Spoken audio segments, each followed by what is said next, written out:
Hello दोस्तों, आपके अपने यूट्यूब चैनल ड्रीम्स मेकर में आपका बहुत बहुत स्वागत है। तो आज का हमारा टॉपिक है सिंधु घाटी सभ्यता में जो स्थल है उसका नाम है कालीबंगा। तो आज हम पढ़ेंगे कालीबंगा के बारे में। तो कालीबंगा क्या था और वहाँ से कौन कौन सी चीज़ें प्राप्त हुई हैं और हमारे एग्ज़ाम की दृष्टि से या फिर हमारी नॉलेज के लिए क्या क्या चीज़ें वहाँ पे महत्वपूर्ण हो सकती हैं, तो जानेंगे हम इन सब के बारे में। लेकिन उससे पहले चैनल को लाइक, सब्सक्राइब और शेयर कर दीजिए और जुड़े रहिए हमारे साथ। और आने वाले वीडियोस को देखने के लिए बेल आइकन को जरूर प्रेस करिए, क्योंकि आने वाला नोटिफिकेशन जो भी अपडेट्स होंगे वो आपको साथ साथ मिलता रहेगा।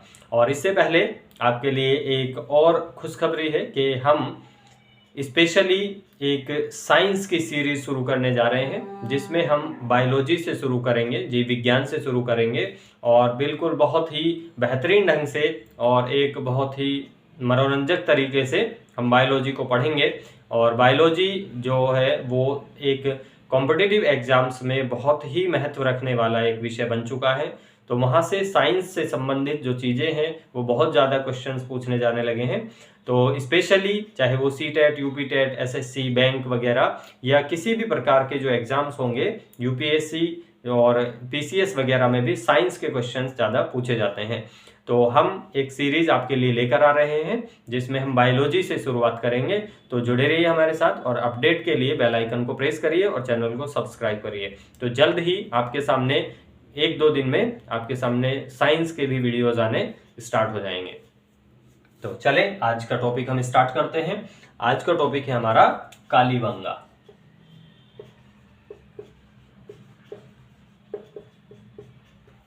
कालीबंगा, इसको आप कहीं कहीं पर आपको कालीबंगन के नाम से भी लिखा हुआ मिल सकता है।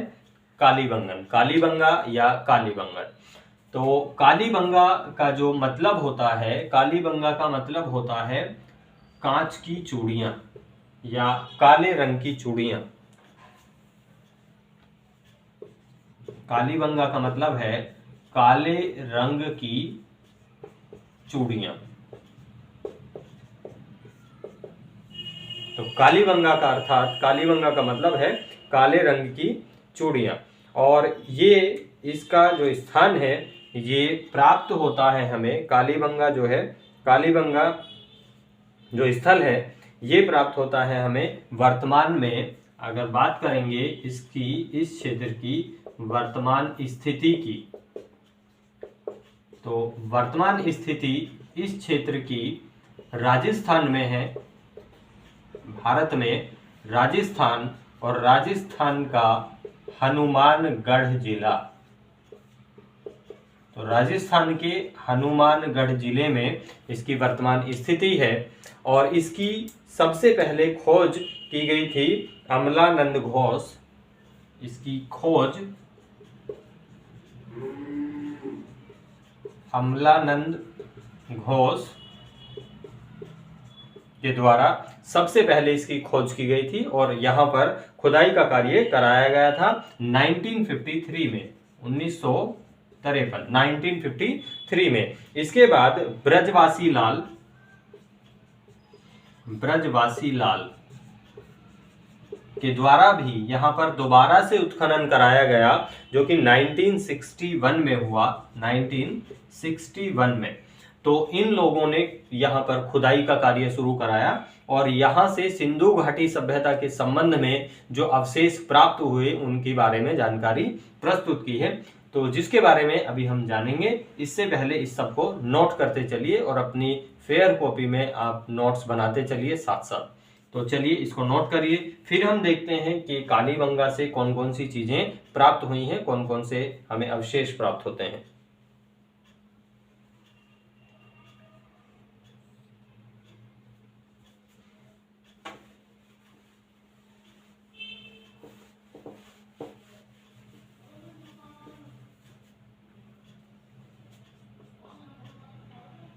तो कालीबंगा से प्राप्त अवशेष या पुरातात्विक अवशेष। तो कालीबंगा से क्या क्या चीजें प्राप्त हुई हैं? सबसे पहले यहाँ से प्राप्त हुए जुते हुए खेत के साक्ष्य, जुते हुए खेत के साक्ष्य, अर्थात यहाँ से पहली बार पता चला कि सिंधुवासी जो थे, सिंधु घाटी सभ्यता के लोग खेतों की जुताई भी किया करते थे, क्योंकि वहां पर कुछ हल के और हल चलाने के साक्ष्य, हल जैसे चलता था जमीन पे तो उसके निशान भी बने हुए मिले हैं। तो इससे हमें ज्ञात होता है कि वहां पर जुते हुए खेत के साक्ष्य हैं वो, कि वहां पर जो सिंधुवासी लोग थे वो अपने खेतों की जुताई भी किया करते थे। इसके अलावा यहां से लकड़ी की नालियां मिली हैं, लकड़ी की नालियां।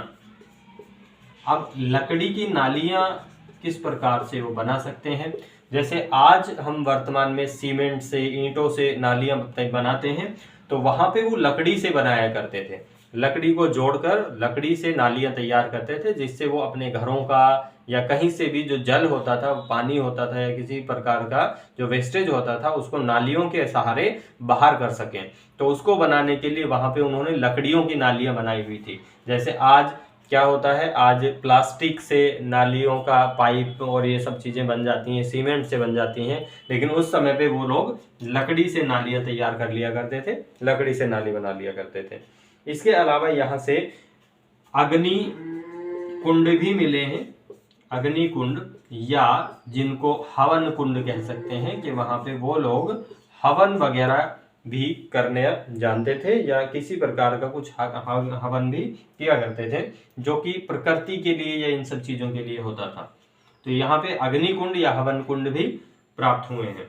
इसके अलावा यहाँ से भूकंप के साक्ष्य भी प्राप्त हुए हैं, भूकंप के साक्ष्य, अर्थात सबसे पहले जो भूकंप आता था या नहीं आता था और कैसे आता था, तो उस प्रकार के भी यहाँ पे साक्ष्य मिले हैं। अब भूकंप आने के साक्ष्यों का मतलब यहाँ पे ये है कि कुछ चीजें इस प्रकार से दबी हुई मिली हैं, या फिर ऊपर से कई परत दर परत कई प्रकार की सभ्यताओं के अवशेष दबे हुए मिले हैं, जिससे ये पता लगा है कि कहीं ना कहीं इनके नष्ट होने के पीछे या इनका विनाश होने के पीछे भूकंप का भी हाथ रहा होगा।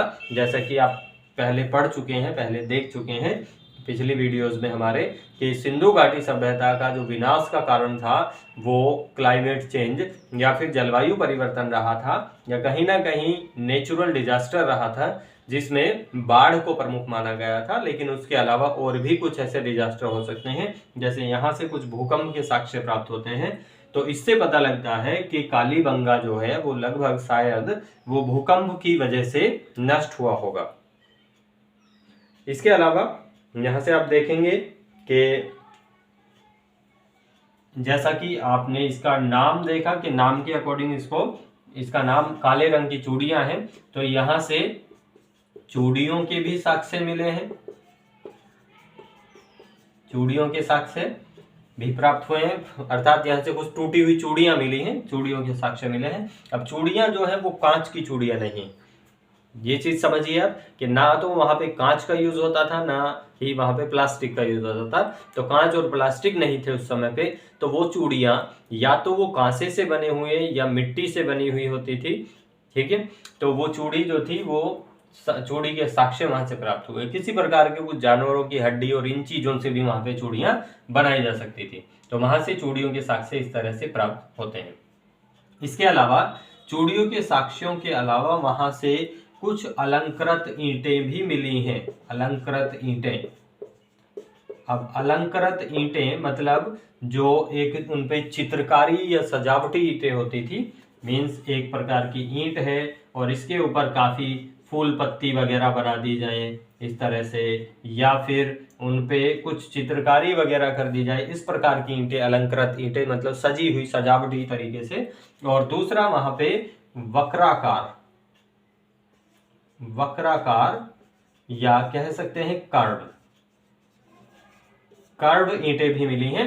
जैसे आज आप देखते हैं कि टाइल्स की ईंटें कुछ इस प्रकार की होती हैं, तो इस तरीके की ईंटें भी आप देखेंगे कि उस समय वहां से प्राप्त हो सकती हैं, वहां से प्राप्त हुई हैं। तो जो कि कर्व होती थी, मीन्स वो किसी भी तरीके से हो सकती थी, अभी ऐसा जरूरी नहीं है कि यहीं से हैं, ऐसे भी कुछ हो सकती हैं। तो ऐसी काफी सारी चीजें वहां से प्राप्त होती हैं। तो ये सब चीज़ें हमें मिलती हैं कालीबंगा से, जिसके बारे में हमें जानकारी प्राप्त होती है कि वहाँ पे क्या क्या चीज़ें होता था। इसके अलावा यहाँ से एक चीज़ और जो वहाँ से मिली है, वहाँ पे 2 फसलें एक साथ बोने के भी अवशेष मिले हैं। 2 फसल एक साथ बोने के अवशेष,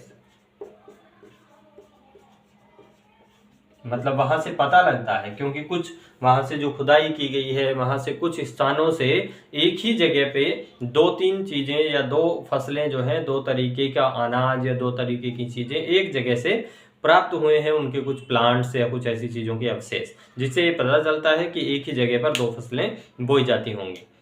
तो चलिए, आज का टॉपिक हमारा ये हुआ, जिससे हमें काफ़ी जानकारी प्राप्त होती है।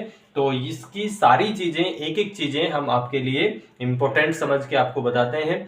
ये सारी चीज़ें आपसे क्वेश्चन में यहीं से सारी चीज़ें पूछी जाती हैं, तो इसको आप नोट करते रहिए अपनी कॉपी में और जुड़े रहिए हमारे साथ। अगला वीडियो हमारा आने वाला है, हमारा अगला स्थल क्या होगा वो आप देखेंगे अगले वीडियो में। तो लगभग हम इसी तरीके से छोटे छोटे वीडियोस में सिंधु घाटी सभ्यता के सभी स्थलों को कवर करेंगे, क्योंकि एक साथ इसको कवर करने के लिए अगर आप एक साथ सिंधु घाटी सभ्यता के सारे स्थलों को कवर करते हैं तो बहुत ही ज़्यादा कंफ्यूजिंग होता है, क्योंकि लगभग सभी जगहों का एक अपना अपना महत्व रहा है।